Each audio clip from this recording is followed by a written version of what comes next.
Sono ancora ricoverati all'ospedale San Bortolo di Vicenza i 3 giovani, un ragazzo e 2 ragazze, sopravvissuti allo spaventoso incidente a Perarolo di Arcugnano, dove sabato sera ha perso la vita il 19enne Francesco Visintin. Tutti e 3 hanno riportato traumi e fratture multiple dovute anche all'uso delle cinture di sicurezza che hanno attenuato la violenza dell'impatto dell'auto finita contro un muretto. I 4 amici, 3 diciannovenni e una 17enne, verso le 22:30 stavano percorrendo su una Renault Clio via San Bernardino, un tratto della provinciale dorsale dei Berici, in procinto di andare a giocare a bowling.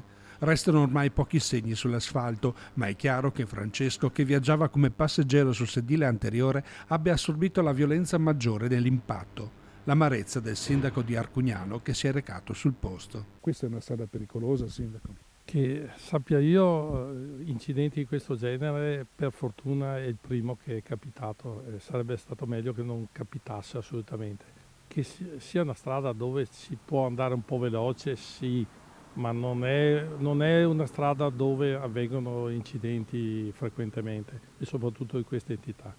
L'unica cosa che appunto ho potuto rilevare è che purtroppo non ci sono segni di frenata, quindi evidentemente in un momento di felicità si è trasformato in tragedia. Grazie anche ai rilievi effettuati dai carabinieri di Lonigo ci si attende ora di far luce sulle cause del sinistro e appurare la responsabilità del conducente indagato come atto dovuto per omicidio stradale.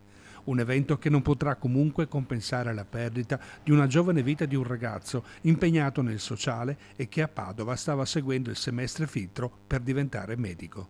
Ragazzo veramente con voglia di fare, educato, disponibile, quindi immagino che veramente sia una perdita terribile che difficilmente si riuscirà a sanare.